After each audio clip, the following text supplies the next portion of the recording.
Bom, nossa aula hoje é sobre termos utilizados em unidades de terapia intensiva. Vamos iniciar falando do barotrauma e volutrauma. O barotrauma e volutrauma são consideradas lesões pulmonares.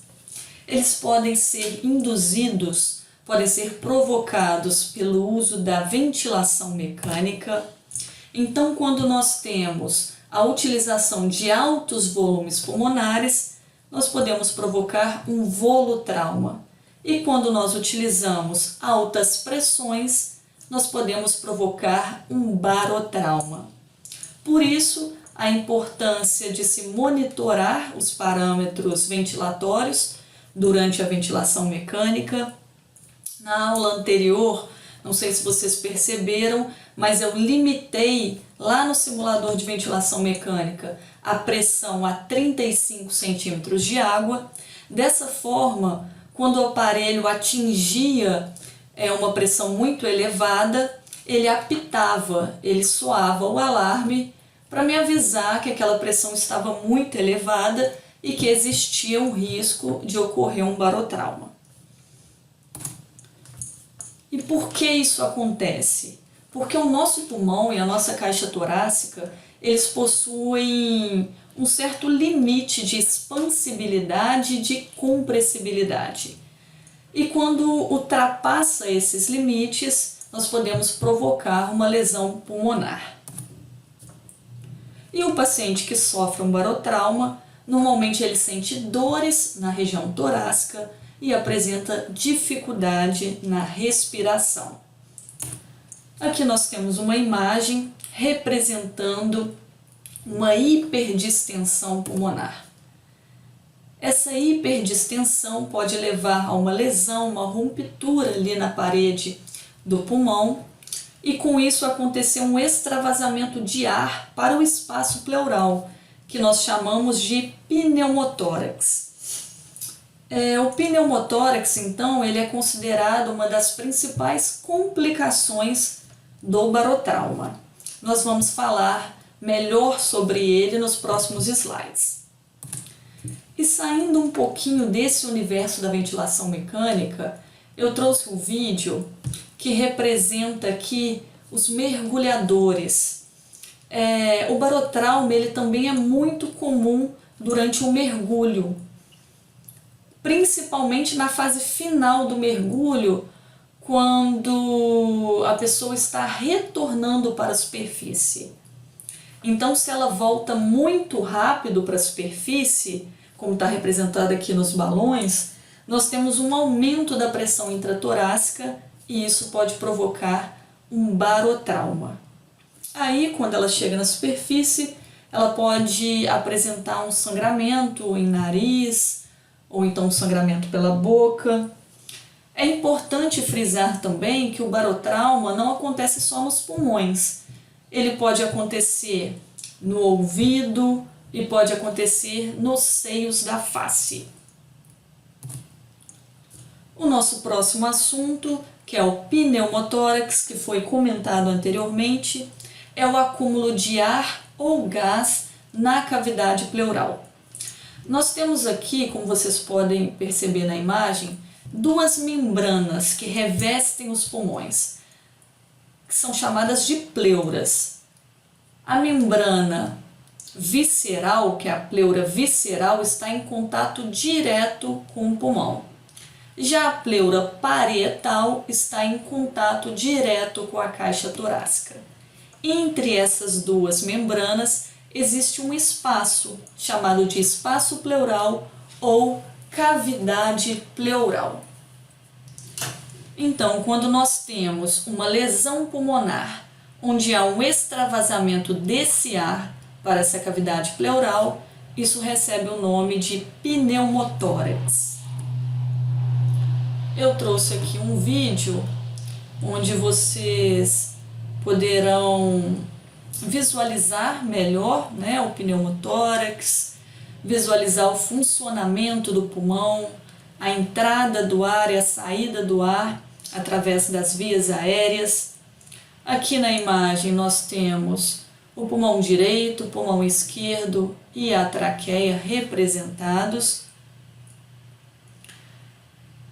E vocês vão verificar aqui agora, esse espaço amarelo que está brilhando é a cavidade pleural, também chamado espaço pleural.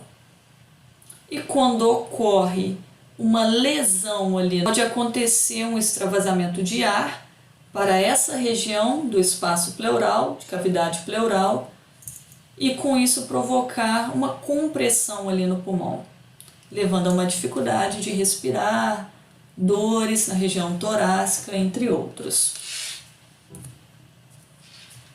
O que pode acontecer também é dessa cavidade pleural ficar cheia de outros fluidos, que nós chamamos de derrame pleural. E de acordo com o fluido que estiver presente nessa cavidade, nós temos nomes, né, distintos. O primeiro aqui é o hemotórax, que é a presença de sangue no espaço pleural. Posteriormente, nós temos o quilotórax, representado pela presença de linfa ou gordura no espaço pleural. E por fim, o empiema, que é representado pela presença de pus na cavidade pleural. Continuando nossa aula, outro termo muito comum em terapia intensiva é a hipercapnia permissiva. A palavra hipercapnia por si só representa o aumento do gás carbônico no sangue arterial. O que seria a hipercapnia permissiva? É você permitir que a pressão parcial de gás carbônico se eleve acima do normal. Nós sabemos que a pressão parcial de gás carbônico tem como valor de 35 a 45 milímetros de mercúrio, é o seu valor normal. Na hipercapnia permissiva, nós podemos permitir que ela varie de 40 até 90 milímetros de mercúrio. E o que isso pode provocar? Isso pode provocar uma acidose respiratória, onde o pH ele fica muito baixo. Nós sabemos que o valor de um pH normal é de 7,35 a 7,45. Nesse caso aqui da hipercapnia permissiva, nós podemos permitir um pH de até 7,2 a 7,3. Mas aí vocês devem estar se perguntando, mas por que utilizar, essa estratégia ventilatória? Essa é uma estratégia ventilatória considerada protetora dos pulmões. Ela é muito utilizada em pacientes com SARA, com asma, DPOC grave. Com que objetivo? Com o objetivo de minimizar a hiperinsuflação pulmonar, diminuir a pressão nas vias respiratórias e, com isso, prevenir o barotrauma. Na hipercapnia permissiva, então, quando nós formos utilizar essa estratégia, nós programamos lá no ventilador mecânico baixos volumes correntes, que nós chamamos de hipoventilação controlada. Porque se nós utilizarmos um volume corrente muito alto, nós podemos gerar elevadas pressões e, com isso, ocasionar um barotrauma. O próximo assunto é a hipoxemia refratária. A palavra hipoxemia representa a baixa concentração de oxigênio no sangue arterial. E o que seria a hipoxemia refratária, então? Ela é representada por uma pressão arterial de oxigênio menor que 60 milímetros de mercúrio, mesmo com o paciente respirando elevadas frações de oxigênio, 100%. Vamos relembrar aqui. O valor da PaO2, o valor normal, deve ficar entre 80 a 100 miligramas de mercúrio. Nesse caso da hipoxemia refratária, mesmo você utilizando elevadas frações de oxigênio, utilizando 100% de oxigênio, o paciente ele ainda continua apresentando uma hipoxemia. Ou seja, ela é refratária ao uso do oxigênio, Você pode elevar ao máximo, que isso não vai fazer com que a PaO2 ela se eleve. A fração inspirada de oxigênio, nós devemos utilizar na ventilação mecânica um valor pequeno, que assegura uma saturação acima de 90%. Então, nós podemos iniciar utilizando 21%, 40%, mas 100% é um valor muito elevado. E esse paciente não está respondendo, né, a esse aumento da quantidade de oxigênio. Ela ocorre devido a um distúrbio da relação ventilação-perfusão, pode acontecer em caso de atelectasias, em caso de shunt pulmonar. O paciente com hipoxemia refratária costuma apresentar agitação, confusão mental, taquipneia, taquicardias, arritmias, cianose central e hipotensão arterial, e pode ocorrer em pacientes com SARA, com DPOC grave, entre outras patologias. Agora vocês me perguntam, e o que fazer então quando essa saturação arterial de oxigênio não melhora? Quando nós temos uma hipoxemia refratária? Nós temos algumas estratégias aqui ventilatórias. A primeira são as manobras de recrutamento alveolar.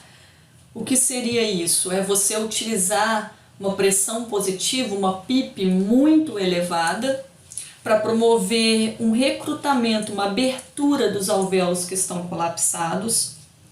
A segunda manobra é a posição prona, que é muito utilizada em pacientes com SARA. O paciente ele é posicionado em decúbito ventral. Com isso, nós conseguimos liberar as regiões dorsais ali, que estavam sofrendo uma compressão, e melhorar a oxigenação. Temos também a terapia com óxido nítrico. Esse óxido nítrico ele é considerado um vasodilatador pulmonar, e com isso ele promove uma melhora da oxigenação, reduzindo assim essa hipoxemia. E temos a relação inspiração-expiração invertida, que nós vamos falar sobre ela logo à frente. Dando continuidade, o nosso assunto agora é autoPIP, que é também conhecida como hiperinsuflação dinâmica ou PIP intrínseca. A autoPIP é a persistência de uma pressão alveolar positiva ao final da expiração. Ela é não intencional, é provocada comumente durante o uso da ventilação mecânica, principalmente naqueles casos onde nós utilizamos um volume corrente muito alta, uma frequência respiratória muito alta e um tempo expiratório muito curto. É como se nós estivéssemos utilizando então altos volumes, altas frequências e não conseguíssemos eliminar, né, aquele ar que está lá no pulmão. Aí fica uma pressão alveolar positiva, representado pela presença de um volume pulmonar expiratório final maior do que a capacidade residual funcional prevista. A autoPIP ela é vista de maneira negativa, ela impõe uma sobrecarga aos músculos inspiratórios. O paciente ele tem dificuldade inicial de deflagrar a inspiração e pode prejudicar também a performance da musculatura respiratória. E é comum acontecer nos casos onde você tem obstrução das vias aéreas, como asma e doença pulmonar obstrutiva crônica. E quais são as medidas que nós temos em ventilação mecânica para diminuir essa autoPIP? Nós podemos diminuir o volume corrente, diminuir a frequência respiratória, diminuir o tempo inspiratório e, em contrapartida, aumentar o tempo expiratório e otimizar também a terapêutica broncodilatadora. Depois, quando vocês acessarem, né, o simulador de ventilação mecânica, vocês podem visualizar lá nos gráficos a autoPIP. Aqui é um gráfico de fluxo. O primeiro gráfico acima está representando um fluxo normal. Aqui vocês podem perceber, ó, que a onda decresce, depois sobe até essa linha aqui neutra. Já na autopipe, nós temos uma pressão positiva aqui ao final da expiração, representada então, você vê que a onda aqui ela não chega a nivelar, tá? Nós temos um espaço aqui, depois ela inicia a subida novamente. Se vocês verificarem lá nos gráficos do simulador, uma imagem parecida com essa é que está representando a presença de PIP intrínseca, a autopipe, que é prejudicial para a respiração pulmonar. Por fim, nós vamos comentar da relação inspiração-expiração invertida. Fisiologicamente, o tempo expiratório é maior do que o tempo inspiratório. Então, em ventilação mecânica, nós costumamos utilizar uma relação IE de 1:2, 1:3. Nesse caso aqui, nós fazemos uma inversão dessa relação e passamos a utilizar um tempo inspiratório maior do que o tempo expiratório. Podemos utilizar uma relação de 2:1, 3:1, 4:1. É uma estratégia ventilatória também muito utilizada em pacientes com asma, com o objetivo de melhorar, a oxigenação, visto que a prolongação do tempo inspiratório vai manter os alvéolos abertos por mais tempos e, com isso, diminuir o tempo expiratório, mantendo uma pressão positiva no fim da expiração, evitando o colabamento alveolar. Agora que nós já estudamos um pouquinho desses termos, vamos pensar aqui juntos. Mas é uma estratégia ventilatória, vai melhorar a oxigenação, isso tudo. Mas nós temos que ter cuidado ao utilizar essa estratégia com a autopipe, não é mesmo? Porque nós vamos aumentar o tempo inspiratório e vamos diminuir esse tempo expiratório, podendo acontecer então uma autopipe. O que eu queria trazer para vocês é que não existe uma regra. Nós devemos ter conhecimento de ventilação mecânica, avaliar muito bem o estado clínico do paciente e posteriormente selecionarmos a melhor estratégia ventilatória. Finalizamos nossa aula, espero que vocês tenham gostado. Eu estou trazendo aqui para vocês o meu e-book de pneumologia Top 40, que vai ser lançado em maio de 2017, com os 40 assuntos mais cobrados em provas de concursos de fisioterapia nessa área de pneumologia. Estou deixando aqui também o meu canal no YouTube, Instagram, Facebook e o meu e-mail para quem tiver dúvidas, quiser enviar uma mensagem, ok? Um bom dia a todos!